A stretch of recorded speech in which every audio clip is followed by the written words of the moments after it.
Hello friends, welcome to our channel. तो आज मैं आपके लिए लेकर आया हूँ फ्रोजन। आज मैं आपको पहला पार्ट एक्सप्लेन करूंगा और इसके नेक्स्ट वीडियो में सेकंड। मूवी की शुरुआत में हमें एक छोटी प्रिंसेस आना को दिखाया जाता है जो अपनी बड़ी बहन एल्सा को जगाना चाहती है ताकि वो उसके साथ खेल सके। जहाँ एल्सा पहले तो खेलने से मना करती है, लेकिन स्नोमैन का जिक्र सुनते ही वो मान जाती और आना के साथ वो एक बड़े हॉल में आती है। वो अपने मैजिक से वहाँ स्नो फॉलिंग स्टार्ट कर देती है और उसी स्नो से वहाँ स्नोमैन ऑलिव को बनाती है। आना जमा हुए स्नो पर से सामने जंप मार रही होती है और एल्सा उसे बचाने के लिए सामने छोटे छोटे पहाड़ बना रही होती है। लेकिन एक समय ऐसा आता है जहां एल्सा का मैजिक गलती से आना के सिर को हिट कर देता है, जिसके कारण आना बेहोश होकर नीचे गिर जाती है। एल्सा अपने माता पिता को जोर से आवाज लगाती है और जब वो आकर देखते हैं तो वो पाते हैं कि आना का शरीर बहुत ठंडा हो चुका है। इसलिए उसके फादर उसे जिंदा करने के लिए ट्रॉल्स के पास ले जाते हैं। जहाँ जाते वक्त गाँव का एक बच्चा क्रिस्टोफ उन्हें देख लेता है और उनका पीछा करता है कि आखिरकार वो इतने रात कहाँ जा रहे हैं। और जब वो ट्रॉल्स के पास आते हैं तब ट्रॉल्स का चीफ बैबी एल्सा की सभी मैजिकल मेमोरीज को ले लेता है और एल्सा को बताता है कि तुम्हारा मैजिक दूसरों के लिए हेल्पफुल हो सकता है,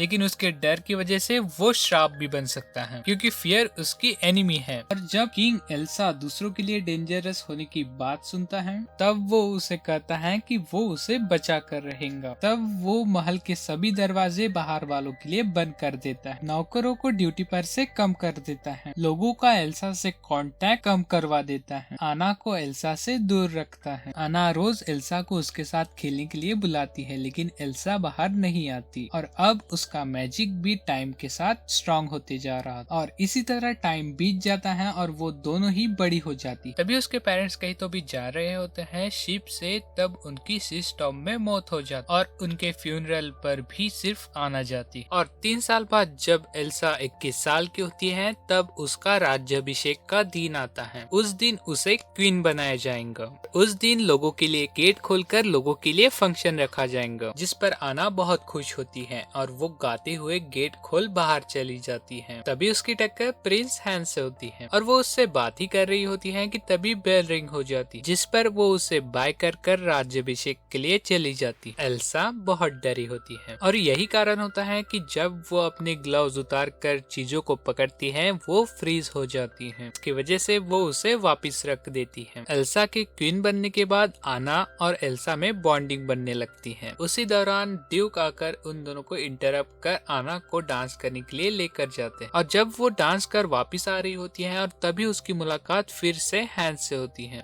उसके साथ डांस करने के बाद उन दोनों में बहुत करीबियां बढ़ जाती है। जब वो आपस में कुछ वक्त साथ बिताते हैं तो उन्हें लगता है कि हम दोनों में ट्रू लव है, इसलिए हैंस आना को प्रपोज कर देता है। एना मान जाती है। एना वेडिंग की ब्लेसिंग लेने एल्सा के पास जाती, लेकिन इस पर वो ऑब्जेक्शन उठाते हुए कहती है कि कैसे वो किसी स्ट्रेंजर से उसी दिन मिलकर उससे शादी करना चाहती है। फिर वो पार्टी को एंड कर गेट्स बंद करने के ऑर्डर्स देती है। आना उसे रोकने के लिए उसका हाथ पकड़ने जाती है कि तभी उसका ग्लव हाथों से निकल जाता है। एल्सा डरते हुए अपना ग्लव मांगती है। जब वो नहीं देती वो बाहर जाने लगती है और जब आना उसके करीब आने लगते हैं कि तभी वो अपने नेकेड हाथों से उसे रोकने लगती है, जिस पर उसका मैजिक हाथों से गिरकर उसके सराउंडिंग में एक वॉल बना देता है। एल्सा को ड्यूक चुड़ैल समझता है, जिस पर वो बाहर भागने लगती, लेकिन बाहर भीड़ होने के कारण उसे फव्वारे के पास ही रुकना पड़ता है, जहाँ उसका हाथ पानी को लगने से फाउंटेन फ्रीज हो जाता है। आना और हैन उसके पीछे आने लगते हैं, जिस पर वो सी को आइस बनाते हुए दूर भागती चली जाती है। उसके पीछे से पूरी सी बर्फ में तब्दील हो जाती है। एरिंडल किंगडम में स्नो फॉलिंग शुरू हो जाती और जब एना अपने महल वापस लौटती है तब ड्यूक एल्सा को बुरा भला करने लगता है। एना उनकी सुने बगैर कहती है कि एल्सा मेरे कारण यहाँ से गई है और इसलिए वही उसे ढूंढने जाएंगी और हैंस को किंगडम का इंचार्ज बनाते हुए उसे रोकने के बावजूद वो यहाँ से उसे ढूंढने चली जाती। दूसरी तरफ एल्सा माउंटेन पर आग आकर अपने आप को अकेला देखकर बहुत खुश हो जाती है और वहाँ खुद के लिए एक बहुत खूबसूरत कासिल बनाती है और सोचती है कि उसे अब वापस नहीं जाना पड़ेगा।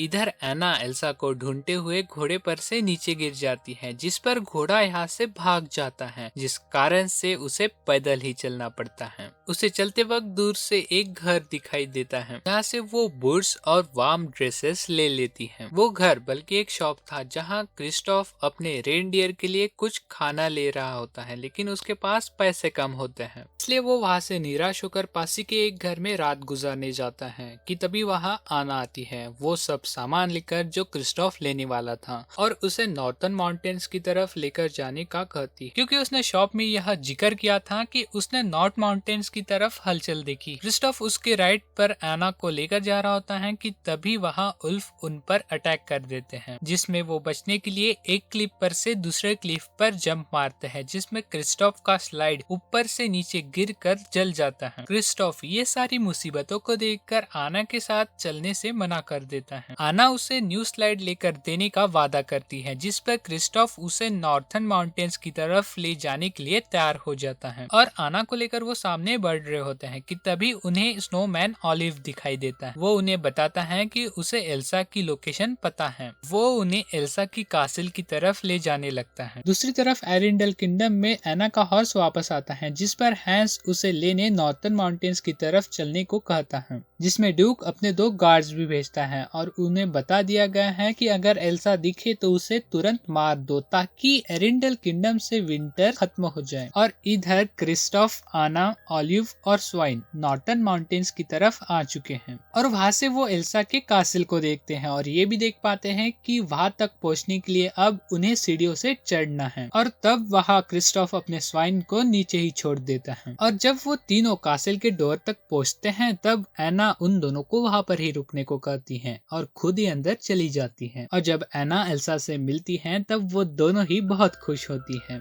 जब एना एल्सा को अपने साथ चलने को कहती है तब एल्सा को वही चाइल्डहुड मेमोरी याद आती है, कैसे उसने एना को हर्ट किया था, और उसे अकेला छोड़ने को कहती है और उससे दूर होने लगती। और वो एना को समझाती है कि वो समझ में ठीक नहीं रह सकती और वो माउंटेन्स पर ही ठीक है, जिस पर एना उसे बताती है कि एरिंडल में विंटर आ चुका है, जिसमें वो पैनिक करने लगती है और अपने मैजिक पर काबू न रखते हुए वो एना के हार्ट को एक्सीडेंटली हर्ट कर देती है। और तब वहाँ क्रिस्टोफ आता है। एल्सा उन सभी से कहती है कि यहाँ से चले जाओ और जब एना इनकार करती है तब एल्सा एक बहुत बड़ा डरावना स्नोमैन बनाती है जो उन्हें कासल से बाहर फेंक देता है। एना उसे गुस्से में एक स्नोबॉल मारकर फेंकती है, जिस पर वो उनके पीछे आने लगता है, जहाँ वो दोनों स्नोमैन से बचने के लिए डर डर कर भागने लगते हैं कि तभी वो क्लिफ पर से नीचे गिर जाते हैं। और तब स्नोमैन उन दोनों को बताता है कि यहाँ पर मत आना। क्रिस्टोफ एना को स्नो में से निकालता है। तब वो ये नोटिस करता है कि एना के हेयर्स व्हाइट होते जा रहे हैं। तब वो जल्द ये समझ जाता है कि एना के साथ वो चाइल्डहुड वाला इंसिडेंट रिपीट हो रहा है, इसलिए वो उसे ट्रॉल्स के पास लेकर जाता है, जिन्होंने उसे बचपन में अडॉप्ट कर लिया था। वो एना को क्रिस्टोफ की गर्लफ्रेंड समझकर उसके साथ मजाक कर रहे होते हैं कि तभी एना वीक होकर नीचे गिर जाती है। और तब वहाँ पैबी आकर उन्हें समझाते हैं कि एल्सा ने उसे हार्ट पर हिट किया है और वो कुछ भी नहीं कर सकती। हेड वाला तो वो ठीक कर सकते थे, लेकिन हार्ट वाला एक ट्रू लव ही ठीक कर पाएगा। और ये सुनकर क्रिस्टोफ एना को हैंस के पास ले जाने लगता है, जबकि हैंस अपनी आर्मी लिए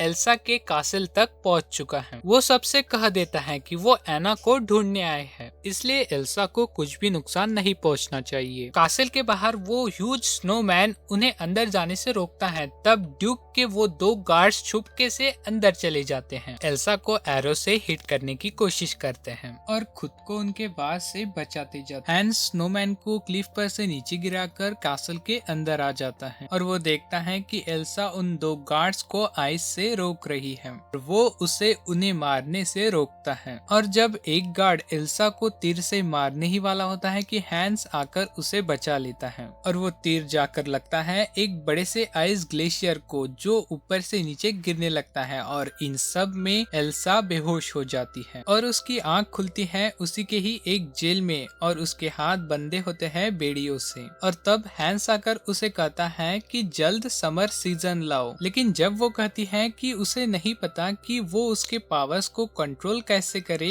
तब वो डोर लॉक करके वहाँ से चला जाता है। और दूसरी तरफ क्रिस्टोफ आना को लेकर उसके महल ले आता है। क्रिस्टोफ आना को गेट पर ही एक लेडी को सौंपकर उसे ये कहता है कि जल्द इसे हैंस के पास ले जाओ, और ये सब कहकर वो वहाँ से चला जाता है। एना को हैंस के पास ले जाया जाता है और तब एना उसे अपने फ्रोजन हार्ट का बताती है और उसे किस करने का कहती है। लेकिन तब हैंस उसे ये बताता है कि वो उसके किंगडम में थ्रोन के लिए 13 पोजीशन पर था और उसे ये पता था कि उसे किंग बनने के लिए किसी और किंगडम में शादी करनी पड़ेगी और इसके लिए वो एरिंडल आया था। और जैसे उसने सोचा था वैसे ही उसने एना को अपने प्यार के जाल में फंसा कर उसे अपनी तरफ कर लिया। पहले तो वो एना के साथ शादी करेगा, फिर एल्सा की तरह वो उसे मरवा देगा। लेकिन फिर एल्सा की पावर सामने आने के बाद और एना का उसके पीछे उसे ढूंढने के लिए जाने के कारण उसका काम और आसान हो गया और वो आना से सच्चा प्यार नहीं करता, वो सिर्फ राजा बनने के लिए यहाँ आया है।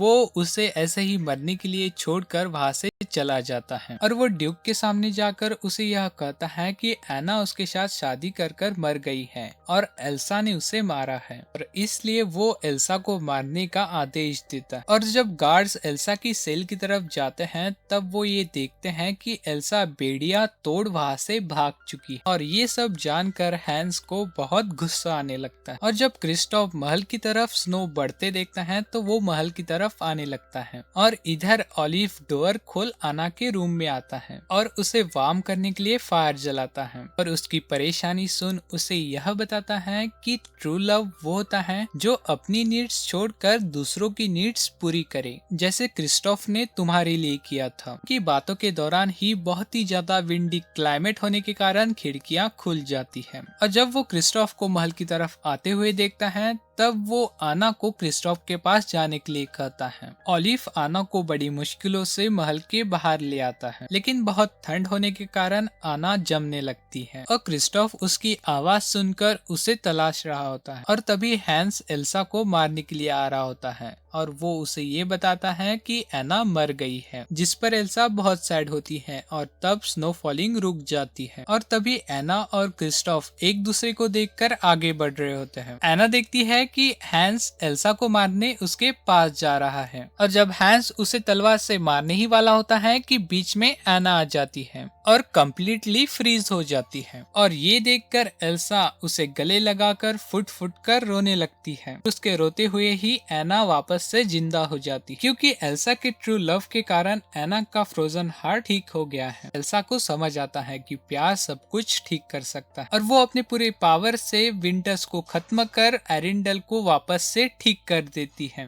और हैंस को उसके किंगडम और ड्यूक को उसके स्टेट वापस भेज दिया जाता है। और इन सब के बाद एना क्रिस्टोफ को एक न्यू स्लेट लेकर देती है और उन दोनों के बीच रिलेशनशिप स्टार्ट हो जाता है और पूरा एरिंडल किंगडम एल्सा बहुत हंसी खुशी से चला रही होती है। इसी के साथ यह शानदार मूवी यहीं पर ही एंड हो जाती है। इसका नेक्स्ट पार्ट मैं जल्द ही अपने चैनल पर अपलोड कर दूंगा। अगर आपको यह वीडियो अच्छा लगा होगा तो लाइक एंड सब्सक्राइब जरूर कीजिए। मिलते हैं अगले वीडियो में, तब तक के लिए अलविदा।